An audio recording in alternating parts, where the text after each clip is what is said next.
नमस्कार दोस्तों, स्वागत है आपका हमारी वीडियो में। दोस्तों, आज की वीडियो में हम जानेंगे किन जगहों पर हमें चुप रहना चाहिए और किन जगहों पर बोलना चाहिए। इस कहानी को सुन लो, आप पूरी तरह से बदल जाओगे। आइए दोस्तों, वीडियो शुरू करते हैं। जब भी कोई व्यक्ति गौतम बुद्ध के संग में शामिल होता था तो बुद्ध उसे सबसे पहले शांत रहने के लिए कहते थे। ध्यान की अवस्था में जान से पहले उसे भिक्षु को शांत रहना सिखाया जाता था। आज के मुश्किल दौर में तनाव पैदा होना तो लाजमी है। ऐसे में अगर आप हर रोज़ कुछ देर मौन रहने का अभ्यास करते हैं तो इससे आपके तनाव पैदा होने वाले हार्मोन के लेवल में कमी आती है। इससे आपका दिमाग बिल्कुल शांत होता है, गुस्सा नियंत्रित रहता है और तनाव बढ़ाने वाले हार्मोन्स का लेवल घटता है।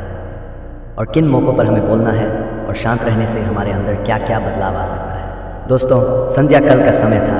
गुरु अपने सभी शिष्यों को बोलते हैं, कल सुबह सब लोग नदी में स्नान करने के बाद तुरंत हमारी कुटिया के सामने उपस्थित हो जाना। सभी इसी से हैरान रह जाते हैं कि हम लोगों ने कुछ गलती की है क्या, लेकिन गुस्से से ये कहते हैं कि हो सकता है कि गुरुजी कल सुबह कुछ अच्छी बात बताने वाले हैं। सब लोग रात को सही समय पर सो जाते हैं और सुबह उठकर सभी लोग नदी में स्नान करने के बाद वापस गुरुजी के सामने उपस्थित हो जाते हैं। गुरु कहते हैं, आज हम तुम सबको चुप रहने के फ़ायदे के बारे में बताऊंगा। गुरु कहते हैं 10 मौके जहाँ पर चुप रहने से होता है लाभ और बोलने से नुकसान। गुरु कहते हैं, अगर आप इन 10 मौक़ों पर शांत हो गए यानी मौन हो गए तो आप जो चाहेंगे वही मिल जाएगा। आपकी ज़िंदगी में चमत्कारिक बदलाव शुरू हो जाएंगे। ज़रूर से ज़्यादा बोलना या चुप रहना दोनों ही अच्छी बात नहीं है। जैसे ज़रूर से ज़्यादा बारिश हो जाना या फिर धूप दोनों ही दिक्कत देती है, उसी तरह अनावश्यक बोलने से भी काफ़ी नुकसान होता है। गुरु कहते हैं कि पहला ऐसा मौका जहाँ पर व्यक्ति को चुप रहना चाहिए, बिना तथ्य के ना बोले। गुरु ने कहा, अगर आपके पास कोई तथ्य नहीं है तो वहाँ चुप रहने में ही भलाई है। चुप बैठने से दिमाग में नई कोशिकाओं का निर्माण होता है और इससे ज्ञान की वृद्धि होती है। बोलने में भलाई वही है जहां आपको किसी चीज़ के बारे में पूरा ज्ञान हो। अगर आप बिना तथ्य के बोलते हैं या फिर बेवजह बोलते हैं तो आपका वहां मजाक भी बन सकता है। अगर आपके पास पर्याप्त जानकारी नहीं है, ऐसी जगह पर बोलने से आपका मजाक तो बनी रहेगी, साथ ही साथ लोगों का भरोसा भी आपसे उठने लगेगा। इसलिए ऐसी जगह पर शांत रहो जहाँ तुम्हें पता ना हो कि क्या बोलना है क्या नहीं। कई बार कुछ लोग ऐसे होते हैं जो हर जगह अपनी उपस्थित बताने लगता है। उन्हें पता नहीं होता है कि हमें क्या बोलना है, लेकिन फिर भी बोलते जाते हैं और फिर बाद में दूसरे लोग उनके जान के बाद उनका मजाक उड़ते हैं। जब तक आपको उसे तथ्य के बारे में अच्छा ज्ञान नहीं है, उसके बारे में पता नहीं है, तो वहाँ चुप रहना ही ज़्यादा समझदारी है। गुरु ने कहा, दूसरा ऐसा मौका जहाँ पर व्यक्ति को चुप रहना चाहिए, शब्दों से ना पहुँचे ठेस। अगर आपके शब्द किसी को मानसिक ठेस पहुँच रहे हैं तो वहाँ चुप हो जाना चाहिए। कमज़ोर व्यक्ति के बारे में कुछ भी बोलकर आप महान नहीं बन सकते हैं। महान आप किसी कमज़ोर व्यक्ति का साथ देने में बनेंगे। कई बार होता है कुछ लोग अपने से छोटे व्यक्ति को भला बड़ा कहते रहते हैं। सामने वाला इंसान तो कद से आपसे छोटा है। वह आपको कुछ नहीं बोलेगा, लेकिन आप उसकी नज़रों में गिरते चले जाएंगे। हो सकता है कि कल वह भी आपसे पद में बड़ा हो जाए। पद में आपसे जब वह बड़ा हो जाएगा तो आज जो रवैया आपका उसके साथ है, आने वाले समय में वह भी आपके साथ वही करेगा। आप किसी को नीचा दिखाकर बड़ा नहीं बन सकते हैं। बड़ा बनना है तो अपने से छोटे लोगों का इज्जत भी करना सीखें और साथ ही साथ बड़े लोगों का भी सम्मान करना चाहिए। लोगों को लगता है कि अगर वह अकड़ कर बोलेंगे और सामने वाले को नीचा गिराने की कोशिश करेंगे तो वह बड़े बन जाएंगे, तो यह उन सब की भूल है। बड़े होने की बजाय आप उनकी नज़रों में गिरते चले जाएंगे। गुरु ने आगे कहा, इसलिए शिष्यों, तुम सब जब भी बोलना आदर भाव से बोलना, ताकि तुम्हारी बात लोगों को अच्छी लगे। बोलने में भाई, बहन, माता, पिता, मित्र इत्यादि शब्दों का इस्तेमाल ज़रूर करना। इससे तुम्हारी मान प्रतिष्ठा तो बढ़ेगी ही, साथ ही साथ लोगों की नज़रों में तुम समझदार व्यक्ति बनते जाओगे। गुरु ने आगे कहा, तीसरा मौका जहाँ पर व्यक्ति को चुप रहने में ही भलाई है। क्रोध या घृणा करने वाले लोग, जब कोई अपना या सागा संबंधी आप पर क्रोध कर रहा हो, आपका अपमान कर रहा हो, तो आपको उसे वक्त चुप रहना चाहिए ताकि सामने वाले का गुब्बारा पूरी तरह से फट जाए। आप यदि सही हैं तो उससे कतई माफ़ी न मांगे और चुप कर ही सही समय का इंतज़ार करें। वह खुद आपसे माफ़ी मांग लेगा जब उसे अपनी गलती का एहसास हो जाएगा। गुरु आगे कहते हैं कि अगर आपका कोई सागा संबंधी आप पर क्रोध कर रहा हो और आप उसे समय शांत हैं तो यह आदर सम्मान देने की निशानी होती है। इससे ना कोई छोटा होता है और ना बड़ा। अगर आपको क्रोध आ रहा है तो आप या तो वहाँ से किसी का अनादर किया बिना चले जाए या फिर चुप रहे। क्रोध करने से आपके रिश्ते खराब होंगे। क्रोध हमेशा क्रोध करने वाले व्यक्ति का ही बुरा करता है।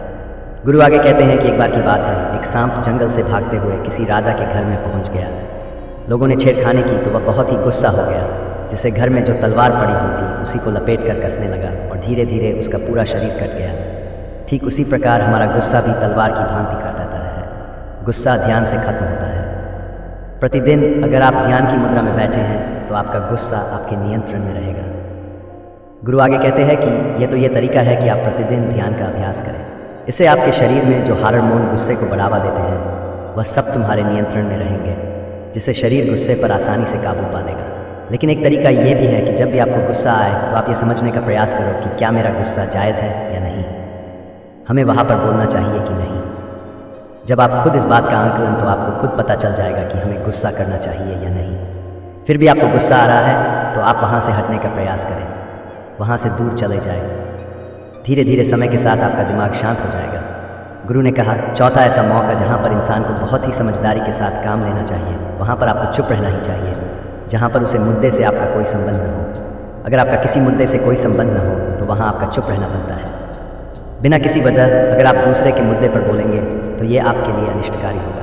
इसमें केवल और केवल आपका ही नुकसान है। जल्द ही आप किसी दो लोगों के बीच हो रहे विवाद में जल्दी अपनी टांग ना डालें। अगर सामने वाला आपको बुला रहा है अपना झगड़ा शांत करवाने के लिए, तो ही आप वहाँ पर जाए। किसी की व्यक्तिगत ज़िंदगी में दखल अंदाजी नहीं देनी चाहिए जब तक कि वह व्यक्ति आपको नहीं बुलाता है। अपने झगड़े को शांत करवाने के लिए कुछ लोग फालतू में दूसरे के विवाद में कूद पड़ते हैं। इससे उनके मान सम्मान मर्यादा पर लोग उंगली उठाने लगता है। गुरु कहते हैं कि 10 मौक़ों में 5वां ऐसा मौका जहाँ पर व्यक्ति को बहुत ही समझदारी के साथ चुप रहना चाहिए। आपके शब्दों से किसी मित्र को हानि ना पहुँचे। अगर आपके शब्द सामने वाले के परिवार या मित्रों की प्रतिष्ठा के बारे में बुरी झलक दिखा रहे हैं तो आपको चुप रहना चाहिए। किसी के परिवार या फिर मित्र के बारे में बड़ा बोलने से केवल आप ही बुरे बनेंगे। जो चीज़ आसानी से खत्म की जा सकती है उसे अपने शब्दों से बड़ा ना करें। बिना चिल्लाए बात करने का प्रयास करते रहना चाहिए। अगर आप बिना चिल्लाए कोई बात नहीं कह सकते तो आपका चुप रहने में ही भलाई है। किसी पर चिल्लाने से आपके व्यवहार के बारे में पता चलता है। जैद बोलने से चीज़ें हमेशा खराब ही होती हैं। कई बार कुछ रिश्ते ज़्यादा तेज बोलने की वजह से टूट जाते हैं। इसलिए अपनी आवाज़ में मीठापन लाना है। आपके शब्दों से आपके दोस्त को हानि नहीं पहुंचनी चाहिए। कभी कभी दोस्तों के जब हम मजाक हैं तो रहे कि आपके शब्दों से किसी का अनादर ना हो। मजाक को भी हमेशा शब्दों के मायने में ही रखें। जहाँ किसी को शब्दों से चोट लगे वहाँ चुप हो जाए। फालतू बोलने से हमेशा नुकसान ही होता है। किसी और की प्रतिष्ठा को अपने शब्दों के मध्य से उसे हानि नहीं पहुँचनी चाहिए। यदि आपके शब्दों से किसी और को ठेस पहुँच रही है तो वहाँ आपको चुप हो जाना चाहिए। जब कोई व्यक्ति आपके सामने नहीं है तो आप उसे व्यक्ति के बुरे में बुरे शब्द किसी तीसरी व्यक्ति के सामने ना बोलें। गुरु कहते हैं, छठा मौका जहाँ पर व्यक्ति को चुप रहना चाहिए, जब कोई कर रहा हो किसी की बुराई। जब कोई आदमी आपके सामने किसी तीसरी आदमी की बुराई कर रहा हो तब तुम्हें चुप रहकर बस सुनना चाहिए। अपनी राय व्यक्त नहीं करना चाहिए, क्योंकि जो आज आपके सामने किसी तीसरे की बुराई कर रहा है वह कल किसी और के सामने आपकी बुराई भी कर सकता है। यदि आपने कुछ कहा है तो नीति शास्त्र के अनुसार जो अपने मुंह को बंद रखना है और बुद्धि से काम करता है वही इंसान समझदार होता है। बिना ज़रूरत के बोलना, किसी के बारे में किसी के बीच में बोलना या गलत बात है। कभी कभी हमारे लिए बुद्धिमानी इसी में होती है कि हमें अपना मुंह ऐसी जगह पर नहीं खोलना चाहिए। गुरु कहते हैं, 7वां ऐसा मौका जहाँ पर व्यक्ति को चुप रहना चाहिए, जब कोई नहीं समझे आपकी भावना। यदि आपको लग रहा है कि कोई व्यक्ति आपकी भावना, दुख या परेशानी को शब्दों में नहीं समझ रहा है, यदि आपको लग रहा है कि सामने वाला व्यक्ति आपकी भावना या दुख को या आपकी जो परेशानी है उसको वह समझ नहीं पा रहा है या समझना का प्रयास ही नहीं कर रहा है या वह आपको ध्यान से सुन ही नहीं पा रहा है, तो ऐसे व्यक्ति के सामने आप चुप ही रहें, क्योंकि ऐसे लोगों को आपकी भावना या दुख से कोई मतलब नहीं होता है। ऐसे लोगों को अपना राज बताकर आप पछताएंगे ही बाद में। इसलिए हर किसी को अपने मन की बात नहीं बतानी चाहिए। अगर आपको लग रहा है कि सामने वाला आपकी बात को नहीं समझ पा रहा है, आपकी भावनाओं को नहीं समझ पा रहा है, तो वहाँ पर आपको नहीं बोलना चाहिए, क्योंकि आज मैं आपका मजाक ही बन जाएगा। जब आपको लगे कि सामने वाला आपकी भावनाओं को ठीक तरीके से समझ रहा है, आप जो कह रहे हैं वह ठीक से सुन रहा है, तभी आप उसे अपनी बात कहें। गुरु कहते हैं कि 8वां मौका जहाँ पर आपको चुप रहना चाहिए, जब कोई इंसान अपना दुख व्यक्त करे। यदि कोई इंसान अपने दुख या परेशानी को आपको बता रहा है तो इसका मतलब यह है कि वह आपको अपना समझ रहा है। ऐसे में तुरंत ही उसे समाधान बताने के बजाय चुप रहकर उसके दुख या समस्या को सुनना चाहिए। उसके दुख या समस्या को किसी और को बिल्कुल भी ना बताएं।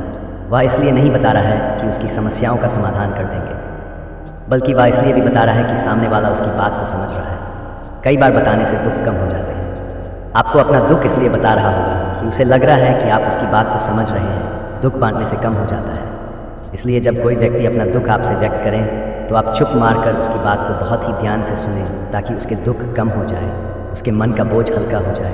क्योंकि उसके मन में जो भी बातें थी वह आपको सब बता दिया। गुरु आगे कहते 10 जगह में नहीं ऐसी जगह जहाँ पर आपको चुप रहना चाहिए।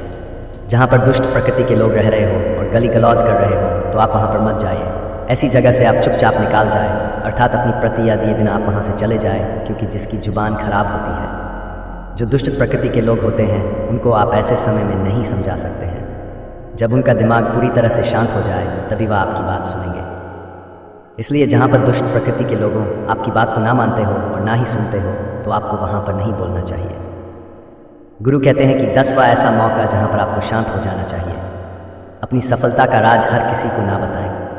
कई बार होता है कि कुछ लोग जो सफलता को बहुत ही जल्दी अर्जित कर लेते हैं, वे हर जगह अपनी सफलता का ढिंढोरा पीटने लगते हैं। ऐसे में क्या होता है कि कई लोग आपकी सफलता से खुश नहीं होते हैं। अगर आप अपनी सफलता का ज़बरदस्ती लोगों में ढिंढोरा पिटवा रहे हैं तो लोगों की नकारात्मक ऊर्जा आपको प्रभावित कर सकती है। जब आप सफल होंगे तो सबको पता चल जाएगा कि आप सफल हो गए हैं। ढिंढोरा पीटने से नुकसान आपका ही होगा।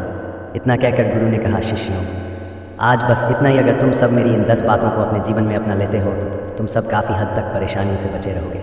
यहाँ से जाने के बाद मेरी ये बातें आपके जीवन किसी वरदान से कम साबित नहीं होंगी।